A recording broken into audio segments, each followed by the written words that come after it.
lesson 33, page 144 in my edition. Lesson 33. I would like to speak about the duties of parents toward their children.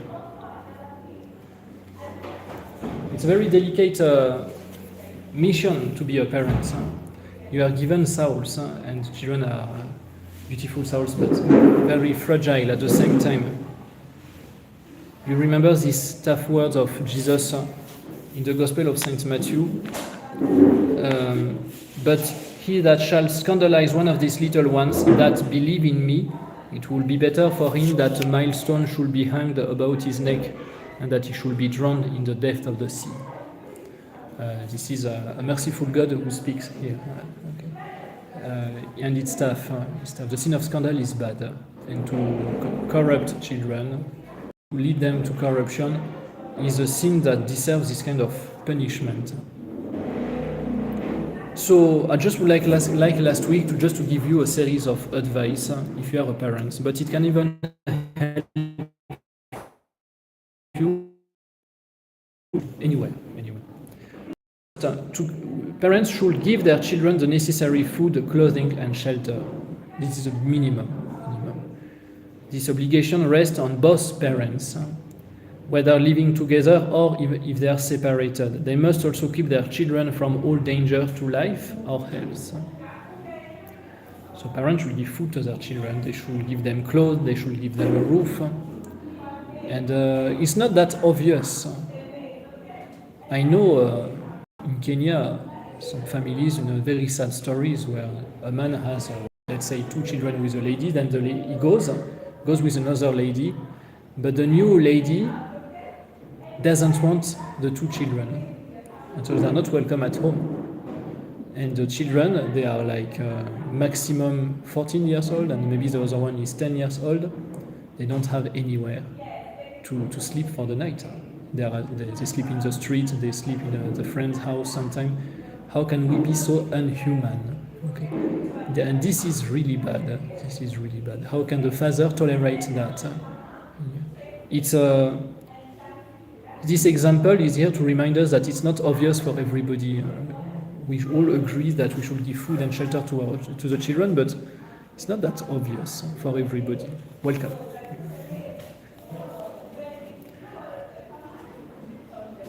And it is on both parents. It's not only the mother who should work and the man run away, or the opposite. It's everybody who should contribute. And even if you are separated from the other one should still contribute for the children. Number 2, to give them good example. Parents give good example by observing strictly all of their religious duties. For example, of attending Mass, not eating meat on days of abstinence, Fridays. Carefully avoiding indecent speech, lying, cursing, criticism of others, immodesty and drunkenness. We had spoken a bit about that last time. Parents should not critique, gossip in front of their children. Never. They should give the good example. The children will do what you are doing. If the husband beat his wife, the son will beat his future wife one day. Yes. They will copy you. They will do what you are doing. If you are not praying, they will not pray. If you don't go to Mass, they won't go to Mass. Children, they need a good example to imitate. But if you pray, they will pray. If you are generous, they will be generous. If you work on having a strong and beautiful families, they will also be able themselves to have strong and beautiful families. And there is a lot of hope, and that should be a huge motivation for parents. Every morning when you wake up, you know that your children will be looking at you, and they will help you to do your duty. Parents should remember that children are great imitators, and they should be very careful of everything they do and say in the presence of their children. You are given a child by God. The child, especially when he's not yet the age of reason, is like a small angel. From the moment he is baptized, he's in a state of grace, and because he's not yet the age of reason, he cannot commit any sin. You have a small angel in your possession. What will you do with this angel? Okay. Not only we should protect them, but we should respect them. They are the temple of the Holy Ghost. I heard that, I don't know which famous Catholic in the early church, but he used to take his son and to put him next to his ear, and he was telling people that he was listening to the Holy Ghost because his child is the temple of the Holy Ghost. It's a bit exaggerated, but it shows a lot of faith, and it's beautiful. We need to take care, to respect this little one. And then, yes, they will cry, yes, they will make noise, but we should take care of them. And we will see, to give them a smartphone so that they can keep quiet is not a good option. A lollipop in the mouth, a smartphone in the hands, he will not make a noise at all, and we will be the happiest parents. No, that is not a good thing to do. Number 3, to provide a truly Catholic home for them. A true Catholic home. The home can be in Babati, it can be in Wood, it can be in Keleleshwa, it can be in Congo, it doesn't matter. This home must be Catholic. A Catholic home is one in which God and religion are of the greatest importance. In the home, there should be crucifixes on the walls, pictures of Jesus, maybe not everywhere, but somewhere, sometime. Especially we should all have a small oratory where we can, in front of which we can pray our rosary or morning, evening prayer. It could be just a small table with a crucifix, a statue of Our Lady, and maybe the saints of the family. That we can all do that. Pictures of the Blessed Virgin Mary and the saints. Indecent pictures and calendars, sexy and sensational magazines, books, comic books, TV shows and videos have no place in a Catholic home. And you will find me too harsh and too strong, too tough maybe, but I don't think it's good to have a TV. When I mean TV, it's connected to the channels. Okay, the screen, why not? Connected to the channels. Why? Because it's full of rubbish. There is nothing interesting. Only football, and football is not every day. It can be. Yes, and all what you can watch on the TV, you can watch it on the computer. So it's not. But we should not have any occasion of sin for the children in the house. We should not.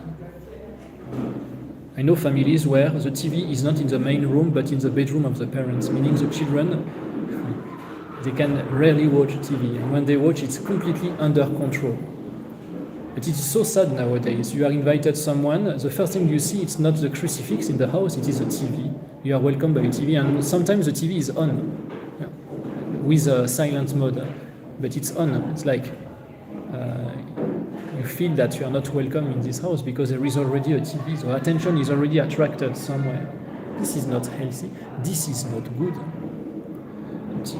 I know another family, what they did, they have a beautiful shelf and the TV is inside the shelf. So you need to open it to see it and to watch something. But the rest of the time it's closed and we don't see the TV. And I think that is also good. The TV has become an altar in itself, a place where people go to worship. People are worshipping TVs nowadays. The family circle is everything is built around the TV nowadays. And this is not okay. There is a disorder somewhere. And it's not a spiritual problem only, it's becoming an intellectual problem. Our capacity of attention is reducing, therefore we read less, and because we read less, we are less intelligent. Our memories, our capacity to remember diminish as well.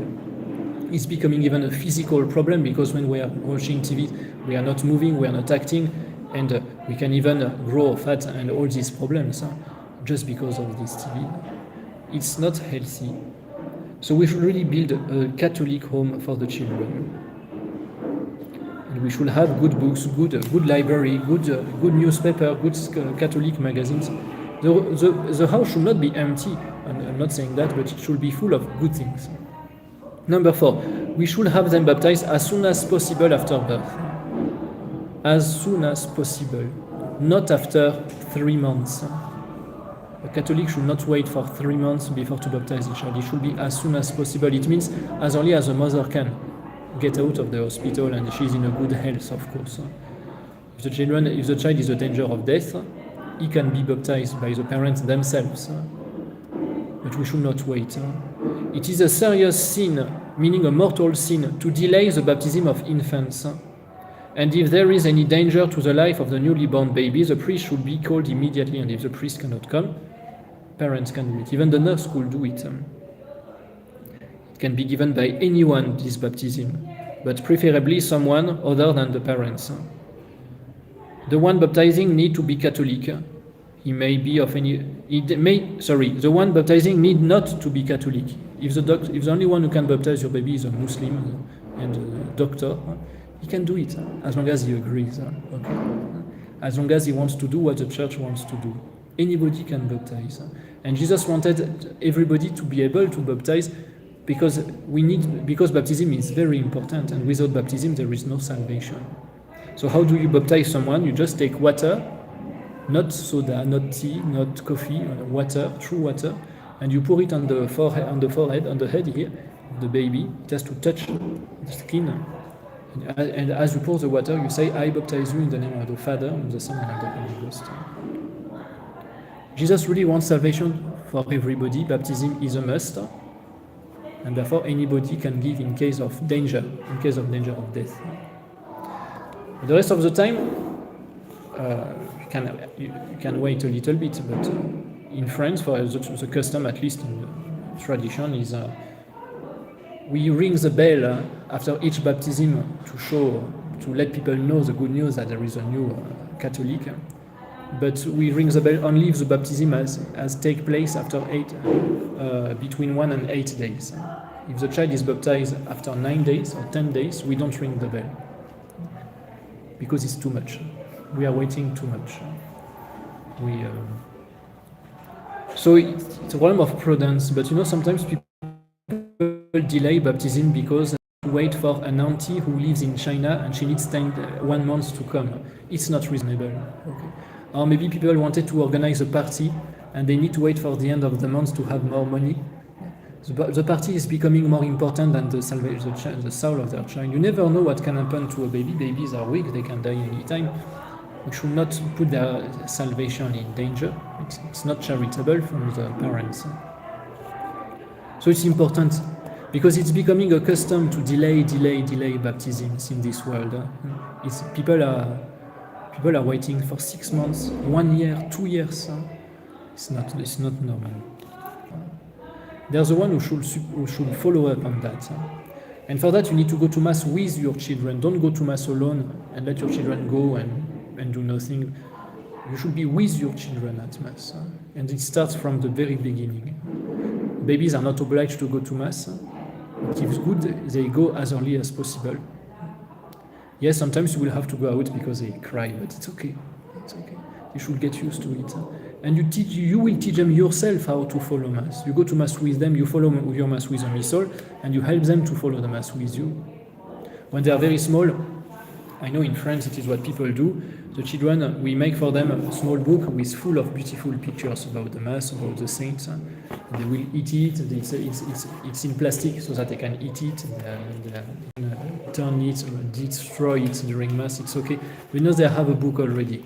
They have something in their hand, and they make the association in their mind. I'm going to Mass. I'm going with a book, and I will do what my mother is doing. And that's how education starts. Sometimes, when in Holy Cross, we can see the children. They are everywhere. The husband is not even attending Mass with his wife, and his family has completely exploded in the parish. Some go at 8, some go at 8, at 9, some go at 11. We should go together, okay? And that will allow you after to advise your child. It will give you authority. It will allow you even to help him, to boost him in his spiritual life. Did you go to confession for Easter? I have not seen you receiving since 2 months. What's going on? Are you eating breakfast before to go to Mass? We should follow up on that. To teach them to pray, that's another duty. Daily prayer should be said together by the whole family, if possible. As the saying goes, the family that prays together stays together. If you want unity in your family, if you want to stop family issues, problems, start by praying together. The daily family rosary, not the rosary of Divine Mercy, the true one, the one given in Lourdes and in Fatima, the one of Saint Dominic. We should pray this rosary, and it will go a very long way towards ensuring that the children will grow up to be good Catholic. To see that they go to Mass every Sunday and on the 6th holiday. So in Kenya there are 4. Okay, that is Christmas, All Saints, Ascension, and Assumption, and every Sunday. That the parent should be. And If you go to Mass with them, you don't even need to check they are with you, okay? But that's your duty to make sure they go to Mass. To see that on Ash Wednesday and the Fridays of Lent, they abstain from meat, even if they are 14 years old, even if they are 10 years old, they have to follow the law of the church. They will not fast. Children should not fast. It's not reasonable. Protestants, they push their children to fast so much sometimes, but it's not reasonable. Let them be adult, 18, and then they can fast. It's a good thing to fast, but their children, they're growing up, and they need enough food for their growth. And for that, if you want to help them to do abstinence, you should not cook meat on Fridays. Because if you cook meat and after you tell them you should not eat meat on Friday, the child will look at you like, I don't understand. Oh yeah, you're cooking meat on Friday and after you are telling me not to eat meat on Friday. Okay. They will do what we are doing. To send them to a Catholic school. We forget that also. We forget because it's not always possible. Yeah. Catholic school can be expensive. Or, it can be the money, they can be very far, and you are not in a place where there is a Catholic school, so there are some exceptions, of course. But remember, it's a very important duty. This includes high school and college, as well as grammar school. Parents are forbidden by church law to send their children to any other kind of school. It's forbidden. In very many cases today, the only truly Catholic school available is homeschooling. They do that a lot in the US. And this produces excellent results, both spiritually and academically, and that it's bringing great blessings to the family. Okay, this is an American catechism, as you know. Homeschooling, be careful, because if you're not able to teach, then you don't do it. It will be a mess. Okay. But children should be, if possible, in a Catholic school. And before to send your child in a school which is not Catholic, you had to ask permission to the bishop. That was like that in the past. Why? Because when you're in school during 8 days, 5 days in the week, 8 hours, 5 days in a week, for 18 years, you are under influence. Who is influencing you? Who is teaching you? If in your school we teach you Protestantism during 18 years, 8 hours a day, during 5 days, even sometimes we work on Saturday. If during 18 years we teach you sexual education made by bad things against the moral, you can tell your children every evening to pray the rosary, you can tell them to go to Mass on Sunday, but during 8 days they learn. If during 18 years they learn bad history and we are lying to them about what has happened in the past, if during 18 years we teach them wrong philosophies and wrong ways of life, we tell them that all the religions are true, we tell them that you can be a gay and it's okay, there is no problem, we respect. If they hear that, if they see that every day, do you think they will be good Catholic at the end? No, it's impossible. So they need protection, they need a true education, proper school. And that's why we have Catholic school. So it's a very important duty. Number 10, to insist that they marry in the Catholic Church. That you can insist and show the beauty of marriage from the beginning. Okay, from the beginning. Because again, many Catholics are growing old today. They are not even aware, they have never been taught that to live in cohabitation is a sin. It should not happen. Okay. You can live, as we said many times before, you can live with your partner only from the day of your church wedding. But for that, again, you need to prepare your children for that. And to show them in the stories, maybe you will read for them, in the example you will give them a beautiful example of family lives. A Catholic cannot marry except in the presence of a Catholic priest and 2 witnesses. When a son or daughter begins to think seriously of marrying, so maybe your son or daughter, they're in age to marry, the parent should have him or her see the priest and receive the necessary instruction on marriage. They should encourage dating only with Catholics. That is also important. Or at least with non-Catholics who are willing to become Catholic. You cannot. Let us be parents and not businessman. It's not because let's say your daughter, she will marry a Mzungu, and now you think about, wow, I will make a lot of money, okay? Because if you think like that, you are a businessman, you are not a dad. You're a businessman. And God will not bless such businessmen, okay? And at the same, there are so many people, again, who don't marry because there's reason. The family doesn't want because they have not paid the money. What is that? Are we businessmen or are we parents? Business has nothing to do with the family life. Business is work. It's not family life. And it's not. And for the same reason, you cannot force someone to marry. You cannot. Especially if your child he has a vocation, you cannot force him to marry. Even if he's the only boy. Your child belongs to God before to belong to you. Isn't it? Yeah. To give them the Christian attitude on marriage and having children, parents should avoid complaining about the hardship of married life and joking about the sacred duties of marriage. Don't give a bad picture of marriage to your children. Don't tell your girl, never be like your mom. Okay, these kind of things. Don't complain always because life is tough. Because you will really disgust your children from marriage and they will never marry after. If they look at you and if this is marriage, me, I don't want to marry, I will not marry. Give them a good picture of it. Don't lie to them. You can tell them it's tough, but everything is tough in life. The birth of another child should be a joyful occasion. We should rejoice about it.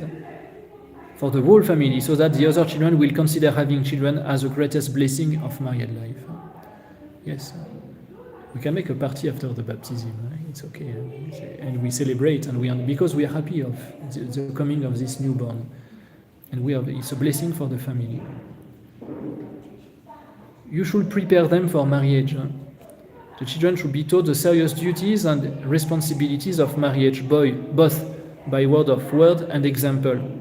They should also be taught the practical side of making a home, such as cleaning, cooking, sewing, repairing, and caring for their children, being on time and being neat and orderly.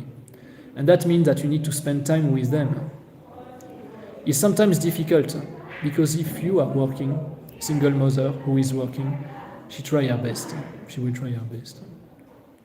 Here we speak about what you should do, and then you do it the best you can. But we should teach all these skills to them. Don't think that the school is here to do everything. From the moment I paid school fees, now I have nothing to do. You are the first educator. You are the first. It's not me. It's not Holy Cross. Okay? You are the first educator. You are in charge of teaching them these things first. We will teach them mathematics, no worries. We will teach them English, Kiswahili, French, or what you want. But these basic skills that we all need in our daily life, don't wait from me to teach them these things. We will boost, we will help you, and we are very happy to do it. We are here to help families, but we are not here to steal your job. We work together.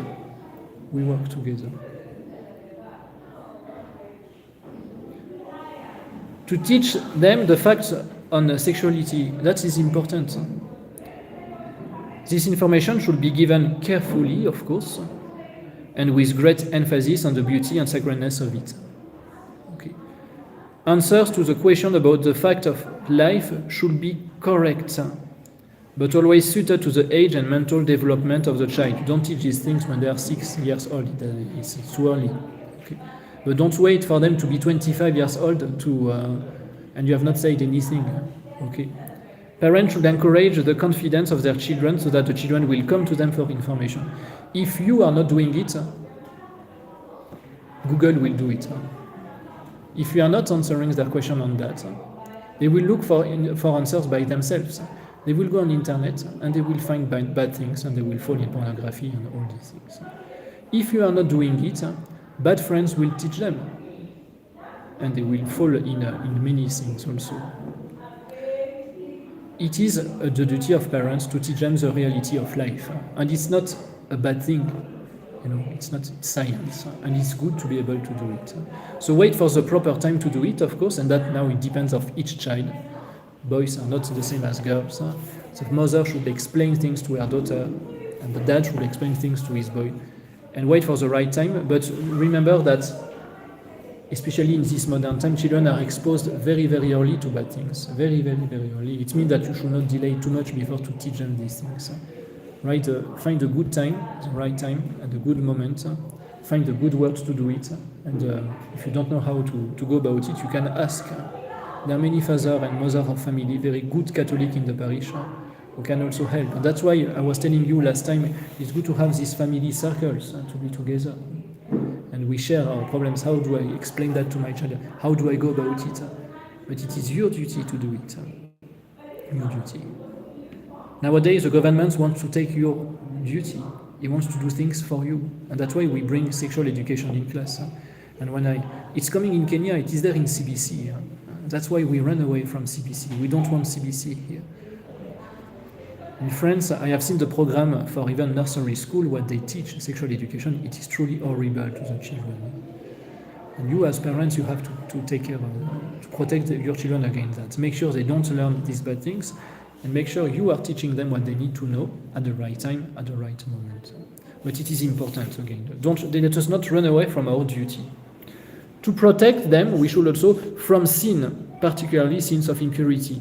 In addition to protecting their children from bad companions, parents have a grave obligation to do whatever is necessary to protect their children from classroom sex education, either in public or even Catholic school, because there are many so-called Catholic schools today, they just have the name Catholic, but nobody is Catholic inside. The teaching is not Catholic. Our students went, and they're still there today, for a competition of sports in Lenana school, and they were commenting. Someone was commenting the sport clothes of a Catholic school. Very, very indecent clothes to wear to the girls of their school. And they're Catholic. Maybe it's written Catholic school here, and it's very indecent. But be careful about the name of Catholic school. Choose for a true Catholic school, a true one. Formal sex education is always grossly immodest, the way it is done in this curriculum. And the temptation to sin, even aside from the non-Catholic and un-Christian slant with which it is usually delivered. And if you are not able in the family to give this teaching to your children, maybe because the dad is not there, or the mom is not there, what do we do? And we need support. What do we do? You ask a strong Catholic man, maybe the godfather, someone who is able to do, even a doctor, a Catholic doctor, to intervene and to do something. Okay? But don't say, there is nothing I can do, I will do nothing. No, you still have to guide your children. Number 15, you need to correct their sins and their faults.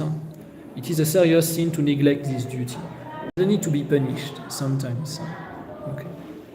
In Africa, you have an efficient way to do it. I will not teach you anything.